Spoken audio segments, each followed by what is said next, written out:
오늘 읽은 마태복음 28장 11절에서 20절을 보면 두 부분으로 나누어 생각할 수 있겠어요. 11절에서 15절까지는 무덤을 지키던 경비병, 즉 파수꾼과 대제사장들과 종교 지도자들과의 모임이 기록되어 있고, 16절에서 20절까지는 제자들의 모임이 나타나 있어요. 그래서 이 본문을 통해서 제목을 굳이 붙인다면 부활 때문에 모인 무리들, 이렇게 보면 되겠어요. 예수님의 부활로 인해서 파수꾼들, 그들 나름대로 모이는 모임이 예수님의 부활이 없다면 이 모임은 모일 필요가 없었어요. 또 예수님이 부활했기 때문에 이 제자들은 주님이 붙잡히실 때, 주님이 십자가에 못 박혀 죽으실 때, 그들은 자기의 생명을 위해서 예수를 버리고 도망했던 자들의 대부분입니다. 그들이 예수의 부활 소식을 듣고 모였어요. 부활한 주님을 목격한 자도 있고 주님을 직접 만난 사람들도 있어요. 그래서 그들이 모이는 모임은 어떤 모임이 있는가? 그것도 부활로 인해서 모여지게 되는 모임이에요. 그런데 이 두 가지 모임은 성격이 완전히 다르다. 하나는 이 경비병, 즉 파수꾼의 모임은 예수를 부인하기 위한 모임이고, 이 제자들의 모임은 예수님의 부활을 전하고 그 부활을 인정하고 전하고 그대로 살기 위한 모임이에요. 그렇기 때문에 하나는 부활을 부인하는 것이고 하나는 부활을 인정하는 모임이었다. 이것을 우리가 이 본문을 통해서 알 수 있다는 거죠. 그러면 구체적으로 들어가서 이들의 모임은 대체 어떤 모임이었는가? 오늘 오전에 이 말씀을 증거하려고 합니다. 첫째는 파수꾼들의 이 보고를 위한 모임, 이런 모임은 어떤 모임이었는가? 세 가지 부분으로 생각해 볼 수 있겠어요. 예수님의 무덤을 지키던 파수꾼이 대제사장들과 장로들과 함께 모여서 의논을 한 이 의논의 모임이라 그 말이죠. 이들의 모임은 어떤 모임이었는가? 첫째로 생각해 볼 수 있는 것은 돈으로서 문제를 해결하려 하는 모임이에요. 돈이면 다 된다는 거예요. 12절에 보면 그들이 장로들과 함께 모여 의논하고 군병들에게 돈을 많이 주며라고 기록되어 있어요. 이 모임은 해결하기 어려운 그런 문제가 발생할 때에 돈으로 모든 것을 해결하려는 모임이었다 하는 겁니다. 돈만 있으면 모든 것이 해결된다고 생각하는 그런 모임과도 같은 거예요. 이 종교 지도자들은 경비병들에게 돈을 주면서 일을 시켰고 돈을 주면서 그들의 입을 막으려고 했고 예수님의 부활이 드러나지 않도록 하기 위한 모임이라 그 말이죠. 근데 그들이 거기서 제일 먼저 한 일이 뭡니까? 돈입니다. 물질이면 다 해결된다는 그런 사상, 그런 생각, 이것이 그들에게 있다는 것을 알 수가 있겠어요. 우리는 하나님 앞에 믿음 생활하면서 간혹 물질이면 다 된다는 생각을 할 때가 있겠어요. 그것은 하나님이 기뻐하는 건 아닙니다. 그러나 이들은 모였을 때 바로 부활하신 예수님을 인정했다면 얼마나 기쁘고 좋은 모임이 되었겠어요.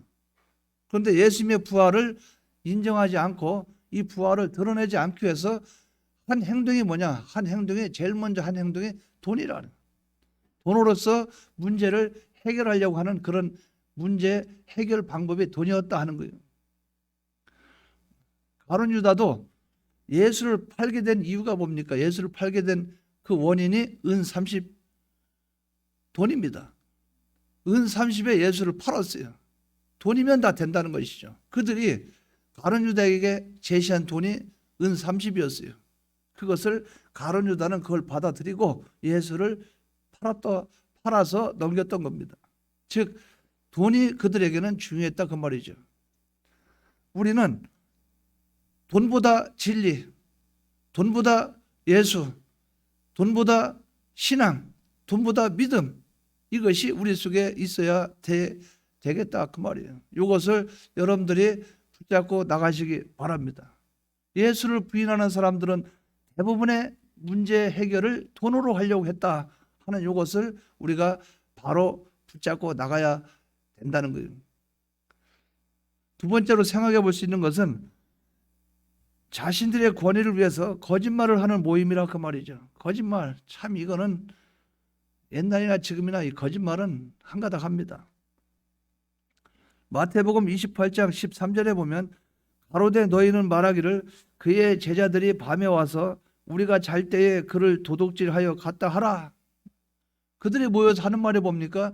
예수님이 부활했다는 것을 사람들에게 알지 못하도록, 그것이 그들이 인정하고 그들이 예수의 부활을 받아들이지 않도록 가서 거짓말을 하라는 거죠. 근데 어떤 거짓말을 하라고 했는가? 도둑 맞았다. 예수님이 십자가 못 박혀 죽으셨을 때 아리마대 요셉이 장례를 치렀죠. 치를 때 그 이스라엘은 대개 동굴에다가 장례를 치르기 때문에 동굴의 문을 막아놨어요. 왜? 주님이 3일 만에 부활하신다 했으니까 그들은 철저하게 그것을 봉쇄하려고 했다 그 말이죠. 예수님이 부활해서 바로 죽었던 예수님이 살아난다는 이것을 그들은 믿지 않았기에 누가 훔쳐가거나 아니면 무슨 다른 방법을 사용하지 않겠나 이래서 동굴 문을 돌로 막아놨고 거기에다 인봉을 쳐서 도장을 찍어놓고 거기에 사람들이 손도 못 대도록 해놨다 그 말이죠. 그런데 돌문은 열려있고 그 안에는 예수님은 안 계시고 난리가 난 거죠. 그러니까 그들이 생각한 방법이 뭡니까? 누가 예수의 시체를 훔쳐갔다, 도둑질 해갔다, 그것으로 그들은 그것을 무마시키려고 했다 그 말이죠. 뭡니까? 모여서 한다는 일들이 뭐냐? 거짓말로서 진실을 은폐하려고 했다는 거죠. 이것을 우리들은 생각해 볼 수 있다는 거예요. 그들의 모임이 비정상적인 모임이었기에 비정상적인 행동을 할 수밖에 없다는 거예요. 그들의 거짓말한 이유가 뭡니까? 자기들의 권위가 약화될까 봐, 자기들의 권세가 무너질까 봐, 자기들의 기득권, 자기들의 체면, 자기들의 위신, 이것이라 그 말이죠. 우리가 하나님 아버지 앞에서 내 위신과 체면이 중요한지, 하나님의 참과 진실, 주님이 부활했던 그 사실이 중요한 것인지 우리는 생각해 볼 수 있다는 거죠. 그러나 이 부정된 사람들의 모이면 그런 데는 안 한 것이 없고 자기가 더 중요한 거예요. 자기의 명예나 권세, 자기의 기득권, 이게 중요한 거예요. 그것을 무마시키기 위해서 그들은 거짓말을 하는 그런 모임이요 단체가 되었다는 거죠. 우리는 어떤 문제를 해결하든 그 문제를 해결하기 위해서 거짓말을 하지 않기를 바랍니다. 제가 창북교에 있을 때 어떤 분이 조현태라는 젊은, 그때는 노총각이 있었어요. 그런데 심야 보일러를 그거를 취급을 해서 수리도 해주고 그 설치도 해주는 그런 일을 했어요. 근데 심야 보일러를 수리하러 어디 갔다가 이 보일러, 심야 보일러가 열이 굉장히 뜨겁잖아요. 그거를 몽키로 그 나사를 보드를 풀다가 거기서 물이 이게 터지면서 물이 얼굴을 쏟아 부었어요. 얼굴이 뭐 굉장하죠. 그래서 병원에 가서 이 얼굴이 다 껍데기다 까지고 난리 난 거죠. 그 병원에 입원해 있었어요.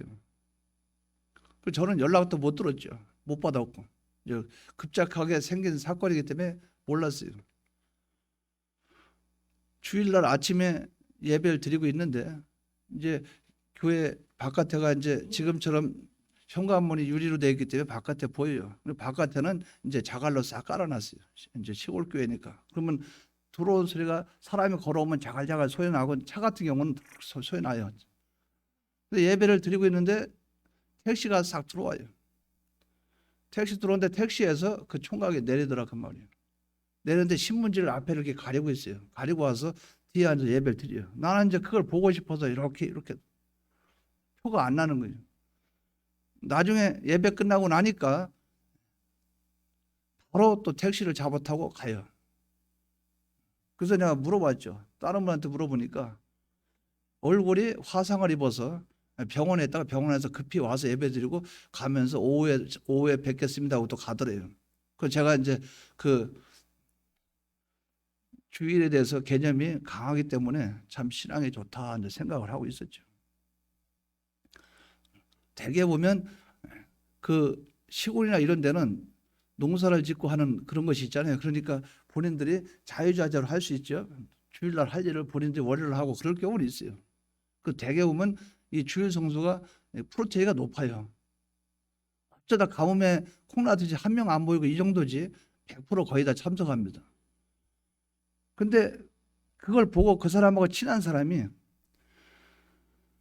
아주 친한 사람이 그걸 보니까 속이 상하다고 막 같이 가서 그 보일러 수리하고 할 때 같이 다니고 또 거기서 계약을 할 때 같이 계약하고 같이 했던 사람이 그날은 같이 안 갔나 봐요. 그러니까 자기가 괴롭다고 집에 가서 안 나온 거라 오후 예배를 안 나온 거예요. 근데 그날에 교회에 있던 평상시에 다니던 집사님들 한 두 분인가 그분들도 오후에 안 왔어요. 그래서 오후 예배 드릴 때 제가 이제 설교할 때 그랬어요. 하나님 앞에 예배가 중요하지 다른 사람에 대해서 피동돼 가지고 교회 안 나오고 이 주일을 빼먹고 하나님을 기뻐하겠냐고. 그 하나님 안 기뻐한다. 좀 제가 이제 책망을 했어요. 책망하는데 아니나 다를까 어떨 때 그걸로 각오해야 됩니다. 뒤에 막 난리가 날 거 각오해야 돼요. 아니나 다를까 전화로 오고 막 난리가 난 거예요. 목사님 그거를 나라고 얘기한 거 아닙니까? 근데 세 사람인가 안 왔는데 제가 말할 때 마음속에는 이 사람이 들었으면 좋겠다 그건 있지만 말은 누구나 말은 안 했죠. 그 내가 그 집사람이라고 말 안 했습니다. 그 오후 예배 안 오는 사람들 전체를 두고 얘기한 겁니다. 전체를 두고. 잠깐 거기 계십시오. 어디 가지 마십시오.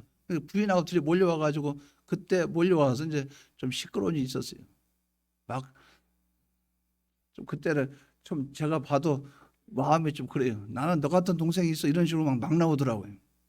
너 같은 동생이 내가 있는데 막 이러면서 또 옆에 있는 거 뭐 집어 던지고 막 난리가 나서 그 제가 가만히 앉아서 생각해 보니까 그래요. 아 이러나 저러나 내가 말한 것은 거짓말이 됐구나. 상대방이 들을 때는 거짓말이 됐구나. 그러니까 결국은 어쨌든 그렇게 시끄러워지는 거예요.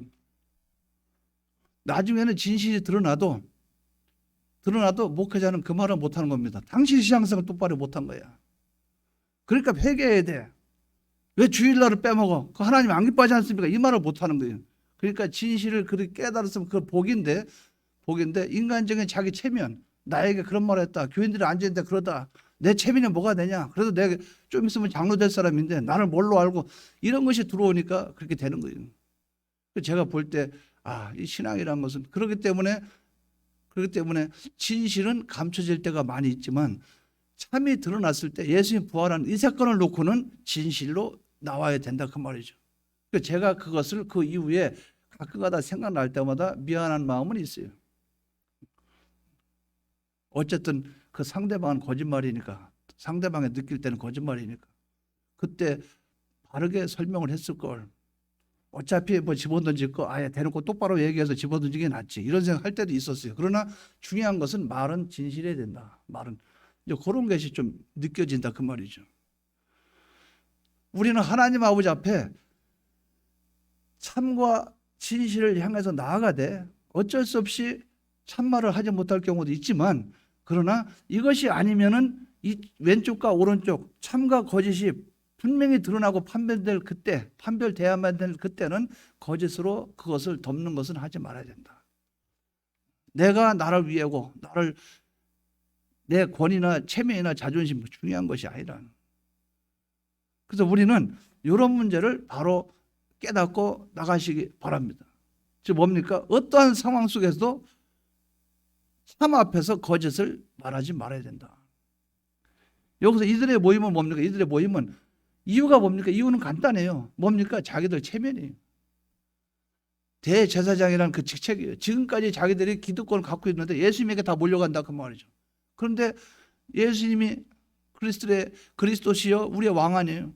그들은 이제 예수가 부활된 걸 드러나면 우리는 끝이다. 이러한 일들이 우리에게 있을 수 있다 그 말이죠. 뭡니까? 내가 아무리 체면이나 위신이나 그것이 깎일지라도 진리가 드러난다면 우리는 그것을 좋아하고 기뻐해야 된다는 거죠.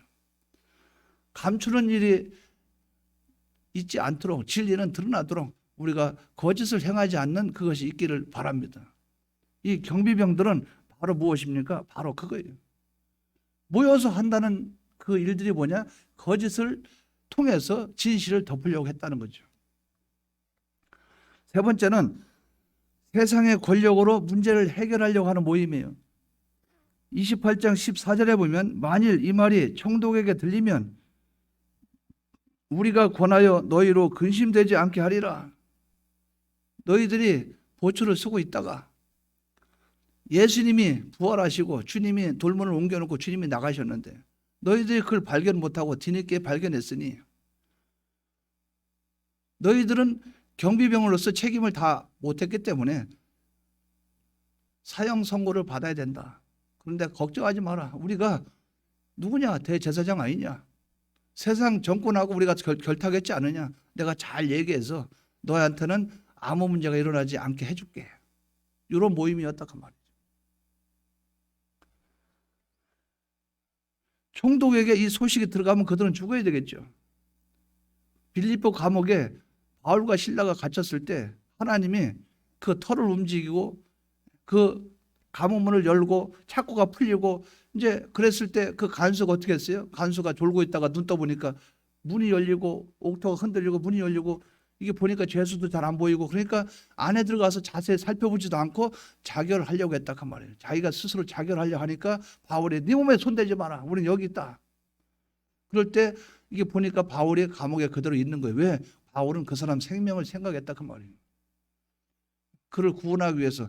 그러니까 그 사람이 그러잖아요. 바울에게 어떻게 해야 나를 예수를 믿을 수 있습니까? 어떻게 하면 나는 구원을 얻을 수 있습니까? 주 예수를 믿으라. 그래야만 너와 내 집에 구원을 얻으리라. 바울은 사람 하나를 구원한 거예요. 뭡니까? 이것이 중요하다 그 말이죠. 우리는 내 권세나 권위나 모든 것이 있죠. 있는 그것을 거짓이나 덮고 위선이나 덮으려는 거기에 사용하면 안 된다는 거죠. 이 대제사장과 종교 지도자들은 자기 것을 이용해서 그들의 생명을 유지시켜주고 그들로 하여금 이 어려운 문제를 그들에게는 생명이 경각에 달린 문제를 걱정하지 마라. 우리가 해결해 주겠다. 뭡니까? 권력을 통해서 문제를 해결하려는 자기의 힘을 가지고 무엇을 해결하려는 그런 모임이었다 하는 거죠. 예수님의 부활을 부정하는 사람들이 많이 생기게 됩니다. 말세로 갈수록 이와 같이. 교회 안에서조차 뭡니까? 돈과 거짓말과 세상 권력으로 모임을 유지하게 된다면 실제로는 뭡니까? 예수님의 부활을 부인하는 모임과 같아요. 교회에서 어떤 일을 하거나 여러분 모임이 있으면 돈으로 해결을 하지 마십시오. 또 교회에 어떤 문제가 있고 모든 문제가 있으면 거짓말로 덮으려고 하지 마시기 바랍니다. 그리고 내가 세상에서 한가득 하니까 내가 어떻게 해볼게 걱정 마 이래가지고 하나님 문제를 내 힘이나 권력으로 해결하려고 하지 마라. 이러한 모임은 결과적으로는 예수를 부인하는 모임과 같다. 우리가 이러한 모임이 우리에게 없기를 바랍니다. 그러면 두 번째로 생각해 볼 수 있는 것은 예수님의 제자들의 모임은 어떤 모임이었는가? 예수님의 제자들의 모임. 예수님의 제자들은 처음에는 예수님의 부활을 도무지 믿지 못했죠. 다 도망가고 주님의 부활을 얘기했을 때도 인정도 안 했고 그러나 예수님의 부활이 너무나 분명하게 나타나기 때문에 나중에는 일시에 나타나고 개인적으로 나타나고 심지어 500여 형제에 나타나고 고린도 전서 15장 1절부터 쭉 보면 나옵니다. 주님의 부활의 모습을 얼마나 많은 사람들에게 부활의 증거를 보여줬는지. 그래서 예수님이 체포될 때에 도망갔던 그 사람들이 모른다고 예수를 부인했던 그 사람들이 주님이 부활하시고 나서 실질적으로 그들이 그걸 직접 눈으로 목격하고 듣고 경험하게 되니까 모이게 되는 거예요. 주님의 부활로 인해서 제자들이 모이게 됐다는 거죠. 그럼 이들의 모임은 또 어떤 모임이었는가? 이들의 모임은 첫째로 생각해 볼 수 있는 것은 예수님을 경배하기 위한 모임입니다. 28장 16절에서 17절에 보면 11 제자가 갈릴리에 가서 예수의 명하시던 산에 이르러 예수를 배웁고 경배하나 예수를 만나서 예수님께 경배하기 위해서 모인 모임이었다 그 말이죠. 이 모임은 부활하신 예수님이 그 모임의 중심 인물이 된 거예요. 중심이 누구냐? 예수님이에요. 우리의 모임이 어떤 모임이 돼야 되느냐? 예수님을 중심한 그 모임이 돼야 된다 그 말이죠. 예수님을 경배하기 위해서 모인 것이에요. 제자들의 모임은 돈과 세상의 권력, 권세 이건 가지지 못했지만 그들은 예수님만 바라보는 소망이 있었고 예수님을 바라보는 믿음이 있었어요. 이 모임이 되기를 바랍니다. 예수님을 경배하기 위해서 모이는 이 모임, 이것이 진정 부활의 주님을 영접하는 진정한 우리의 모습이 되어야 된다 그 말이죠. 예수님을 경배하기 위해서 모이는 이 모임이 되시기를 바랍니다. 두 번째는 예수님의 명령에 순종하려고 하는 모임이에요. 순종하기 위해서 모이는 모임이에요. 28장 19절에서 20절에 보면 그러므로 너희는 가서, 명령입니다. 가서 모든 족속에게 제자를 삼아, 전도해서 제자를 삼아, 명령입니다. 아버지와 아들과 성령의 이름으로 세례를 주고 주라는 명령이에요. 내가 너희에게 분부한 모든 것을 가르치는 것이 명령이에요. 지키게 하라, 지키도록 하는 이것이 명령이라 그 말이죠. 이것을 그들은 순종하기를 원했어요. 이 말씀 중에 모든 족속으로 제자를 삼아 이것은 뭡니까?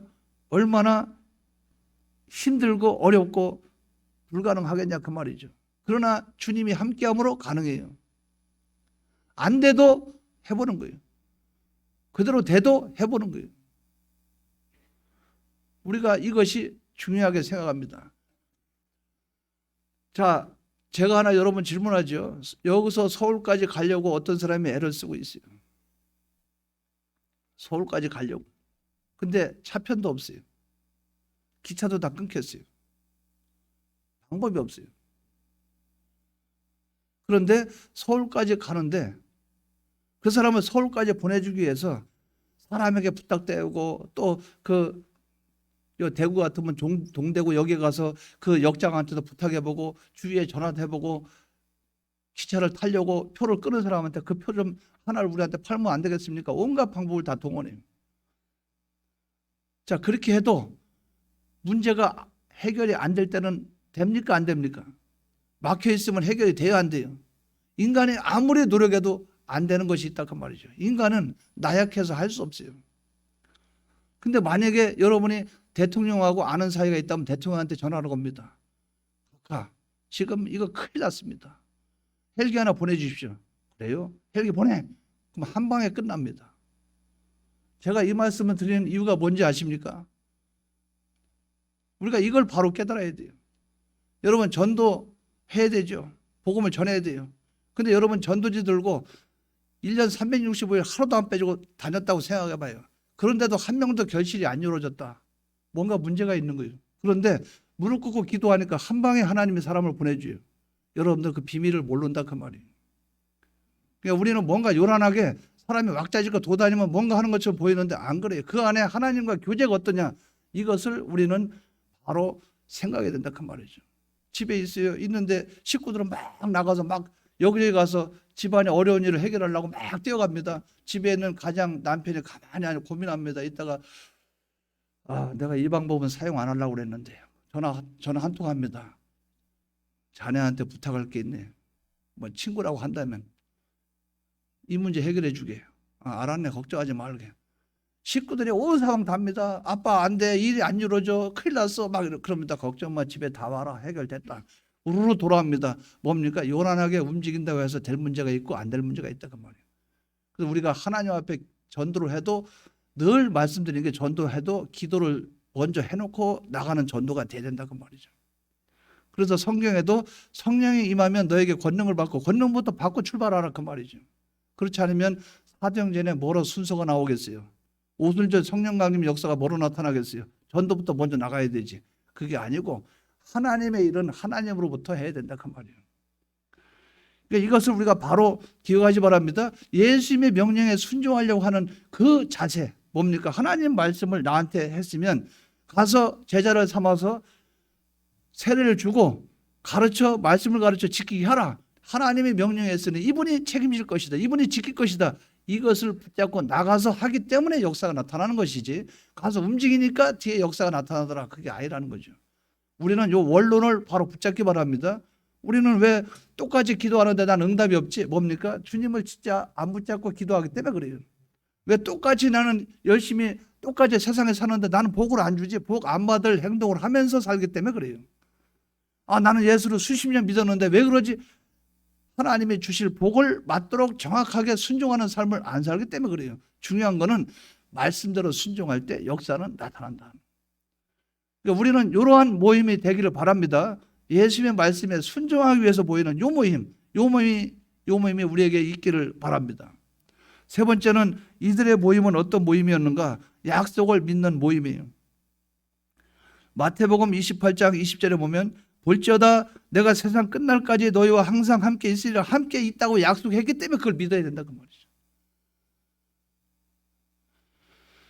집에 어린아이가 3살짜리 어린아이가 노무에 올라갔어요. 올라갈 때 올라가는데 내려올 때 못 내려와. 울고불고 난리 났어요. 아버지가 옵니다. 아빠가 쳐다봅니다. 뛰어내려. 걱정 마. 뛰어내려. 아빠가 받아줄게. 아무런 의심 안 해요. 그냥 몸을 던져버립니다. 아빠가 밑에서 딱 받아요. 이게 신앙이에요. 우리가 하나님의 말씀을 믿으라 그 말이에요. 주님이 우리에게 약속했죠. 세상 끝날까지 내가 너희와 항상 함께하리라. 믿으시기 바랍니다. 믿으시면 그 주님이 책임져 주신다는 거죠. 이 약속을 믿는 이 믿음이 우리에게 있기를 바랍니다. 예수님께서 제자들에게 주신 것은 함께 하신다는 약속이에요. 불가능의 일을 맡기시면서 돈을 주거나 세상의 권세를 주지도 않았어요. 그렇지만 세상 끝날까지 함께 하신다는 약속을 분명히 하셨어요. 뭡니까? 돈보다 권세보다 명예보다 더 높으신 주님이 약속을 한 거예요. 주님은 책임져 주실 것이에요. 주님은 책임져 주신다 그 말이에요. 끝까지 책임져 주시에요. 저는 주님의 심정을 느낄 때가 많이 있어요. 느낄 때가 많이 있습니다. 주님이 나에게 하셨던 그 은혜, 그거를 제가 실감적으로 느끼지 못할 때가 많이 있었어요. 그럼 나도 가족이 있고 나도 아내가 있고 나도 주위에 사람이 있잖아요. 근데 말은 표현하지 않아도 그럴 때가 있어요. 잠자다가도 이 강단 옆에 잠자다가도 조금 늦으면 나도 몰래 갑니다. 몰래 4층에 가서 엘리베이터 열고 딱 봐요. 신발이 있나 없나. 왔구나. 그럼 내려와서 확인하고 그다음에 표를 안 내고 내색은 안 해도 다 살펴요. 주님이 그렇다고 말이에요. 주님이 1시 조금 넘었는데 기차가 올 시간 되는데 안 왔다 그러면 얘가 무슨 일 있는가? 전화하는 거 싫어한다 그러면 기다려요. 기다려서 그 대구역 이런 데 기다려서 가만히 있다가 17분, 18분, 20분 넘으면 그때서 그럼 기차가 다 끝나고 지나갔지. 그러면 못 왔구나. 그러고 내가 그냥 돌아와 버려요. 왜? 부모가 자식 생각하는 그 마음이 있다 그 말이죠. 근데 주님이 우리에게 약속을 했어요. 주님이 약속했는데 내가 끝날까지 너희와 항상 함께 하리라 약속했는데 그분이 떠나요? 절대 그렇지 않습니다. 주님은 우리를 끝까지 붙잡고 나가요. 그걸 믿으시기 바랍니다. 믿으시기 바래요. 저희 어머니가 치매 현상이 조금 있어요. 조금 있는데 우리 큰 형님이 장남이죠. 장남을 굉장히 사랑해요. 치매 현상 걸린 상황에서도 남자만 나타나서 그 앞에 쓰면은 큰애니 그렇게 한다. 그러면 본능적으로 나온다 그 말이죠. 이게 부모님의 마음이에요. 예수님을 믿으시기 바랍니다. 예수님은 우리를 끝까지 책임져 주시에요. 이걸 믿는 믿음이 바로 이 제자들의 모임이었다. 결론적으로 이 경비병들, 파수꾼들과 대제사장들의 모임은 무슨 모임입니까? 돈으로 문제를 해결하려는 모임이요. 거짓말을 통해서 문제를 해결하려고 하는 모임이요. 자기의 힘과 권력을 통해서 문제를 해결하려는 모임이었어요. 이 세 가지 똘똘 뭉친 것은 인간적인 방법으로 해결하려는 모임이었다.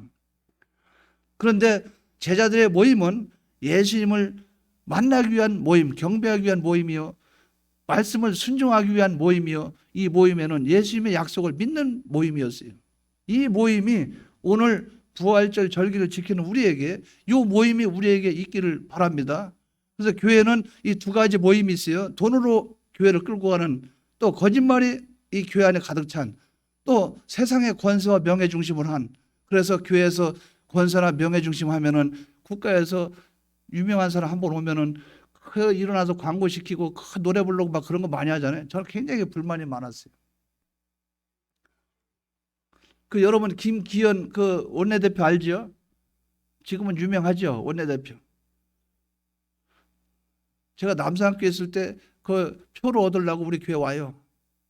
이제 교회가 이제 어느 정도 교회는 수가 되는 교회를 이제 찾아다녀요. 그럼 뒤에서 앉아서 가만히 예배드립니다. 끝까지 제가 문 열고 갈 때까지 제가 일체 말 한마디 안 합니다. 그러면 입구에 서 있으면 내가 악수 한번 하고 딱 끝내요. 그럼 그냥 본인이 갑니다. 왜? 하나님이 더 중요하지. 내가 그 사람에게 기울 필요가 뭐 있어요. 예배는 예배 드리러 왔으면 예배 드리라는 거죠. 광고가 뭐가 필요하고 그 사람 선전이 뭐가 필요해요. 우리는 하나님의 영광만을 위해서 나가야 된다 그 말이죠. 우리는 예수님을 경배하는 모임과 예수님을 경배하는 것과 예수님 말씀에 순종하는 것, 나아가서 예수님의 우리와 늘 함께하던 약속 믿는 이 믿음이 우리 비원교회에 계속 임하기를 주의 이름으로 축원합니다. 통성으로 기도드리겠습니다.